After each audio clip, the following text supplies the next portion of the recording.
Good morning. Welcome back to Bookie Monsters. My name is PK.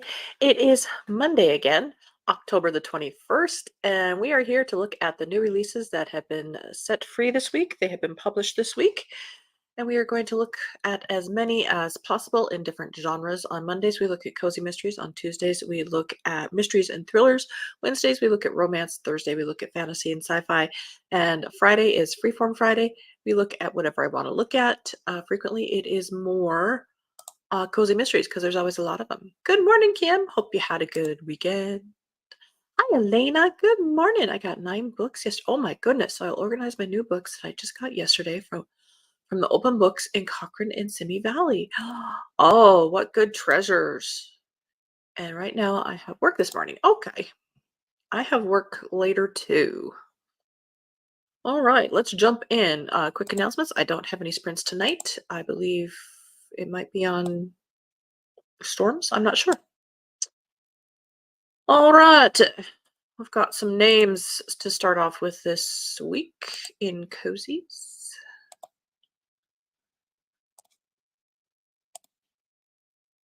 First up, Karina Moss in the Cheese Shop Mysteries. My mom likes to read these. 5th in this series.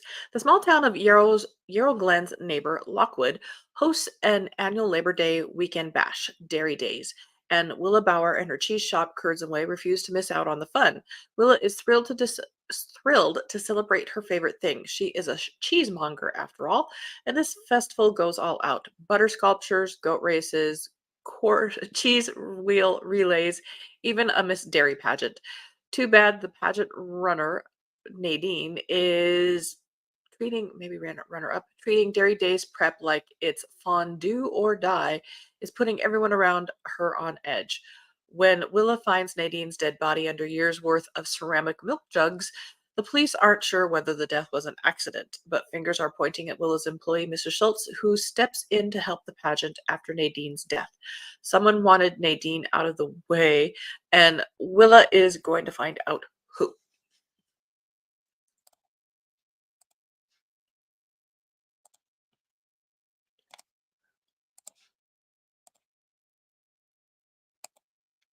Colleen Cambridge has a new one in the Phillida Bright series. I do like that series. Finally had a good night's sleep last night. Oh, awesome. Good morning, Miss Blogger. Hello. We are looking at cozy mysteries.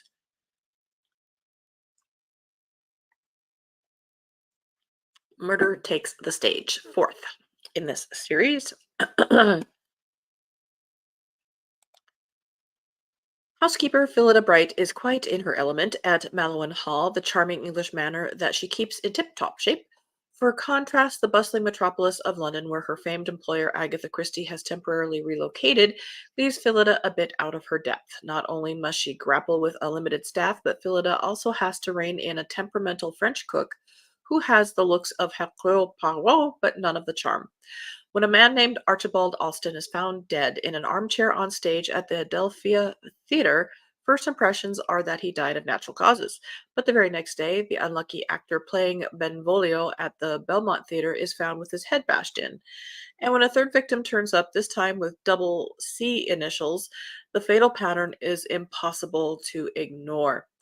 With panic erupting among theater folk, a superstitious bunch at the best of times, Phillida steps up to help with the investigation. The murder's M.O. may be easy to read, but can Phillida uncover the killer's identity before the final curtain falls on another victim?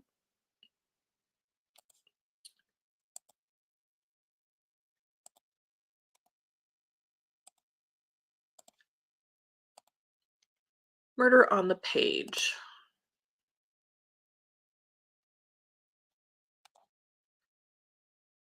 First follow-up with surgeon tomorrow. Okay, 5 weeks since I fell tomorrow. Oh my goodness.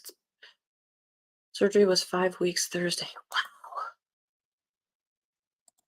Well, I hope it goes well tomorrow. Goodness. This is by Daryl Wood Gerber. A literary dining mystery. It's a truth universally acknowledged that a genuinely top-notch party must be in want of a theme. Allie Cat, caterer and personal chef in the beautiful mountain community of Asheville, Carolina. Oh dear. Has devised a winning formula by using her clients' favorite books as inspiration. Her first themed event is based on Pride and Prejudice. Allie's cat Darcy approves, and it's so popular that soon she has grand ideas for future parties based on Rebecca, The Great Gatsby, Babette's Feast, and more. Business is booming, and a rival catering company is fuming, but there's a sting in the tail when the aunt of one of Allie's clients and best friends, Tegan, is murdered. Tegan is the victim's sole heir and quickly becomes the main suspect. Allie has no doubts about her friend's innocence, but how to prove it. Once again, her love of literature comes to the rescue with some guidance from her favorite fictional detectives, including Hercule Poirot and Sherlock Holmes. They're making me say it twice today. Allie sifts through the clues. With a little luck and the kind of pluck that would make Elizabeth Bennet proud, she may be able to stop a killer from serving up a second course of murder. Well, sadly, Asheville has hit a rough patch at the moment. Everyone This Christmas Has a Secret by Benjamin Stevenson. This is third in the series.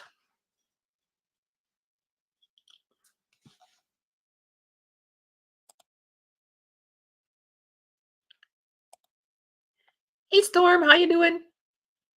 Well, welcome, welcome. Do we have sprints tonight, and is it on whose channel? Oops, sorry, I don't mean to leave you up there. My name's Ernest Cunningham. I used to be a fan of reading Golden Age murder mysteries until I found myself with a haphazard career getting stuck in the middle of real life ones. I'd hoped this Christmas with any self-respecting murderer would kick their feet up and take it easy over the holidays. I was wrong. So here I am backstage at the show of world famous magician Ryland Blaze, whose benefactor has just been murdered. My suspects are all professional tricksters, masters of the art of misdirection. The magician, the assistant, the executive, the hypnotist, the identical twin, the counselor, the tech. My clues are even more abstract. A suspect covered in blood without a memory of how it got there. A murder committed without setting foot inside the room where it happens, and an advent calendar, because it's Christmas. If I can see through the illusions, I know I can solve it. After all, a good murder is just like a magic trick, isn't it? End of row one. Murder in Highbury by Vanessa Kelly, first in the Emma Knightley series. More Jane Austen. Less than 1 year into her marriage to respected magistrate George Knightley, Emma has grown unusually content in her newfound partnership and refreshed sense of independence. The height of summer sees the former Miss Woodhouse gracefully balancing the meticulous management of her elegant family estate and a flurry of social engagements, with few worries apart from her beloved father's health. But cheery circumstances change in an instant when Emma and Harriet Martin, now the wife of one of Mr. Knightley's tenant farmers, discovers a hideous shock at the local church.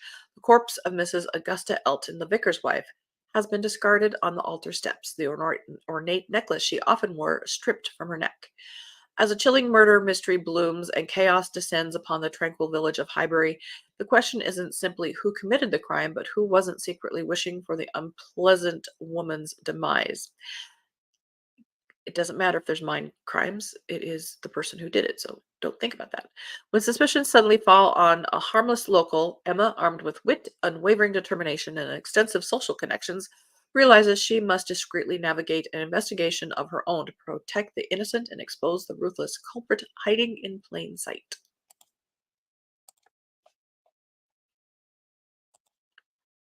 Amanda Flower has a new one. Gingerbread Danger, ninth in the Amish candy shop mystery. There are people who will be very pleased about this.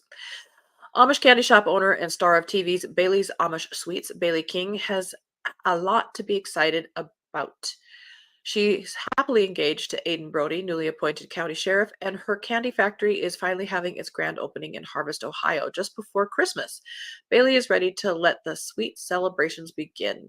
With the help of local community organizer Margot Rawlings, Harvest will have a Candyland-themed Christmas on the village square, featuring Bailey's recently perfected recipe for gingerbread men.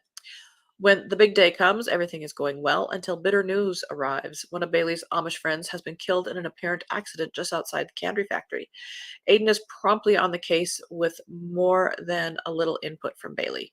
Together, they soon learn that the victim was working for some powerful men in the county, and in doing so, was spying on his own Amish community. Still, Bailey is determined to find the perpetrator. If she can't cut out the killer from the rest of the suspects, her gingerbread men won't be the only ones in danger of disappearing. Dun dun dun. Catherine Bruns has a new one. 'Tis the season. We've got some big names. Third in the maple syrup series.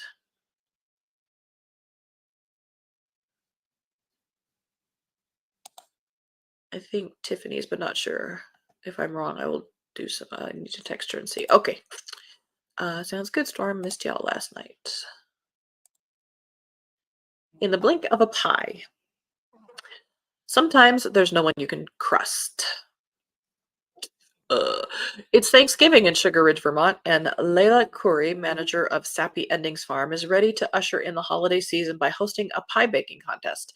The day is meticulously planned with the judging panel to the maple lattes, and Layla can't wait for the entire town to enjoy some sweet treats. But when a neighbor drops dead from sampling a poisoned pumpkin pie, it's not just Layla's perfect day that's in jeopardy. Her livelihood is now at stake. And after yet another near fatal incident, she realizes an even more terrifying truth. The killer wasn't targeting her neighbor, but someone even closer to home.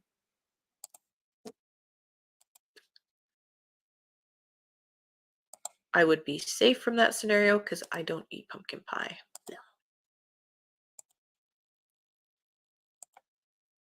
Ian Ferguson has a new one. Mystery in the Title, second in the Miranda Abbott mysteries. Miranda Abbott, actor, will once again be a star. After a very long dry spell that followed her network hit series Pastor Fran Investigates, Hollywood has come calling and wants Miranda back. This time, she will be the female lead in an oddly expensive movie of the week being filmed in Happy Rock. Miranda signs on the dotted line, but her trusty assistant Andrew, a whiz with apps and clouds, thinks it all seems a bit fishy. Things go from bad to worse when Miranda's co star makes a grand entrance at a media packed press conference by crashing through the atrium window at the Duchess Hotel and being very much dead. The out of town cast and crew are horrified, but the great citizens of Happy Rock, including Police Chief Ned Buckley, grumpy bookstore owner and soon to be ex husband Edgar Abbott, B of B's B&B, and the malodorous Melvin Jacobson of SJ Fertilizer Supply, return to help solve the case in this second Miranda Abbott mystery. End of row 2. Mindy Quigley has a new one. Fourth in the deep dish mysteries. This is Sleep in Heavenly Pizza, which I think we all have dreams of that. Ah! Sorry.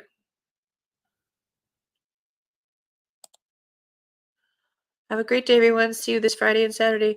Have a good week, Elena. See you soon. I prefer pecan pie. I think I prefer apple. Pizza chef Delilah O'Leary and her kitty companion Butterball get into the holiday spirit as Geneva Bay, Wisconsin hosts the nation's premier snow sculpting championship. The annual event transforms the charming resort town into a wonderland of snow castles, ice rinks, and cozy cups of cocoa. On the eve of the festival, though, a too good to be true Chrismukkah catering gig brings some frosty tidings and heralds an unexpected visit from Delilah's high intensity older sister. Suddenly, it seems that the holidays may not be the happiest season of all. And when one of the town's snowy sculptors reveals a chilling surprise, murder threatens to put the celebrations and Delilah's crew on ice for good.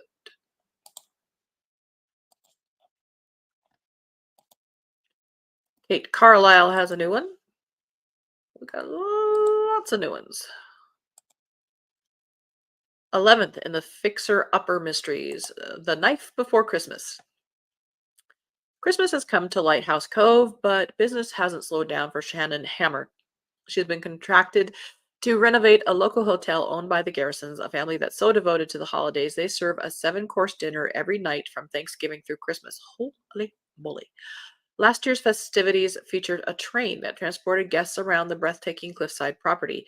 This year, Shannon and her crew have been commissioned to build a Victorian-style carnival midway with games and prizes galore. Everyone in town loves the hotel spirit except the Garrison's children and their spouses, who are humbugged by the money being wasted on holiday cheer. I'm with them. While their inheritance goes up the chimney, well, running expenses. Things turn nasty when a mischief maker close to the family is found dead. It's up to Shannon and Mac to catch a sinister Scrooge before all of Lighthouse Cove receives coal for Christmas.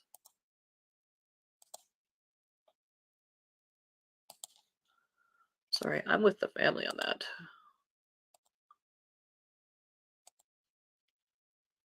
Ellery Adams has a new one, The Little Lost Library, seventh in that series. And she's adding a lot of titles. Absolutely, this is a week. This is a good week. When an elderly Miracle Springs resident, Lucille Winter, arranges for Nora to deliver an order of books to her creepy, crumbling Southern Gothic mansion on the outskirts of town, Nora doesn't expect to be invited in. An agoraphobe, Lucille doesn't leave Winter House, but when Lucille doesn't come to the door to collect her books, Nora begins to worry. Forcing her way into Lucille's dilapidated home, Nora is shocked to find rooms bursting with books and a lifeless Lucille at the foot of her stairs. After reading a note left behind by Lucille, Nora wonders if her death was an accident. Did she fall or was she pushed by someone seeking a valuable item hidden within Winter House? Lucille's children are clearly confident the house contains something of value because they hire Nora to sift through the piles of books. Nora's obsession with Lucille's collection becomes cause for concern among her friends in the secret book and scone society. She's even neglecting her bookshop, but Nora does find something valuable deep inside Winter House, a revelation about Lucille's terrible past, and a secret worth a small fortune. But there's someone who'd do anything to keep the truth buried amid the moldering tomes. And it's up to Nora and her friends to track down a murderer before Winter House's lost library claims another victim.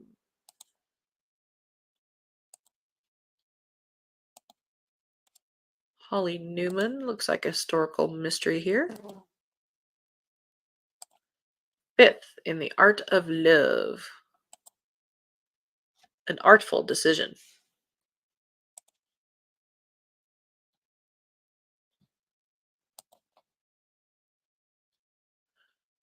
Lady Guinevere Knowlton, known as Gwynnie, possesses a talent for the violin and a heart dedicated to helping women from the stews of London. Though the daughter of a duke and eight at 8 and 20, she considers herself on the shelf. She doesn't think any man in society wants a large-boned woman for a wife who stands eye to eye, if not taller than her husband. Jing long ago tucked away dreams of love as she focused on concerts and her charity work at Mrs. Sutherland's House for Unfortunate Women. Concealing her noble heritage behind the name Sarah Knowles, Gwynnie enjoys the freedom to cross class lines and befriend many people, including Mr. Lewis Martin, a Bow Street agent. But when she stumbles upon the lifeless body of Mrs. Sutherland, the lines between her worlds blur. Who can want to harm Mrs. Sutherland? Gwynnie and Mr. Martin delve into Mrs. Sutherland's life to uncover the motive behind her murder. The mystery draws them into a web of secrets and intrigue. As they race to unravel the murder, an undeniable traction blooms between them. And though they fight against it, their desires become near impossible to ignore. End of that row. Lynn Messina has a new one.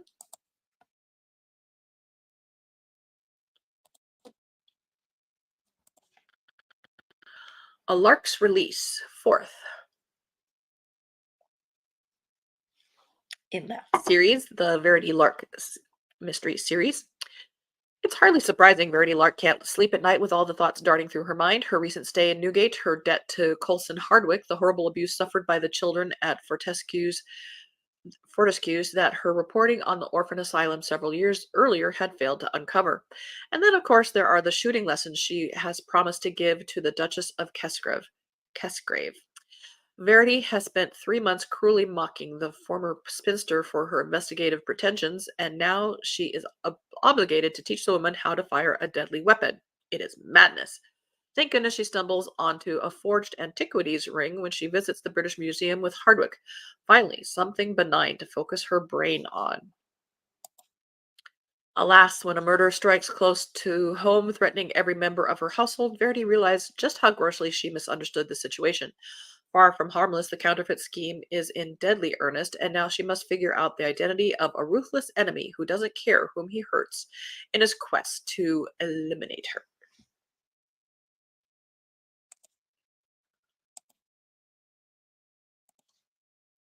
London Lovett has a new one.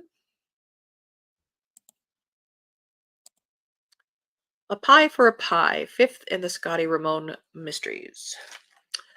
It's a crisp autumn in Ripple Creek, and Scotty Ramone is busy baking pumpkin pies for the town's pie eating contest. Business is great, but her social life is still in tatters. She's avoiding one man, and the other has left town for a very prolonged book tour. She knows definitively which way her heart is leaning, but is it too late? In the meantime, the pie contest ends in disaster when one of the contestants dies right after eating her pie. Scotty is desperate to find the killer and clear her name, but there are many directions to turn, and it seems everyone has a motive. Customers are canceling their holiday orders, and if Scotty doesn't solve the case soon, her bakery will be ruined.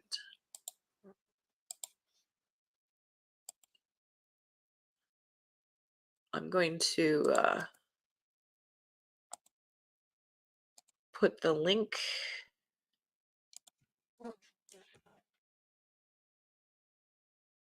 here because we are running out of time, like right now.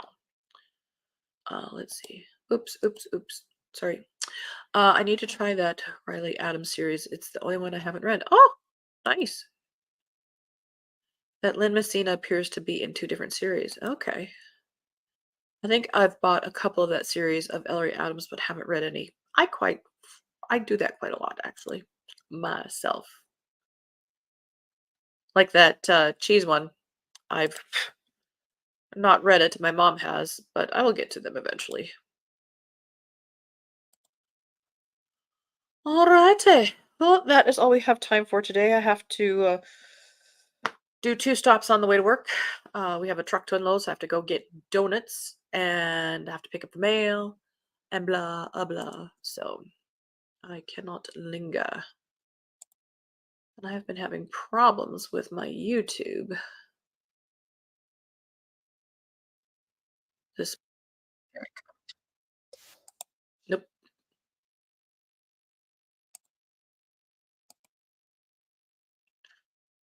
might need a new laptop. Storm says, "Have a great day." Thank you, you too. Oh, this technicals. Hope you guys have a good Monday. Again, I don't have any sprints tonight. We think they are on Tiffany's channel. Um, we're just gonna ignore that. We're gonna go back to here. And we do have them tomorrow night at 8 p.m. Eastern. They go for 2.5 hours. I do them 3 times a week, every Tuesday and Thursday evenings, and the Saturday afternoons. Hope you have a good Monday. Be safe. You're in my heart. Keep on healing. And as the banner says here, don't be a bookworm, be a bookie monster. Om nom nom. Have a good day. God bless.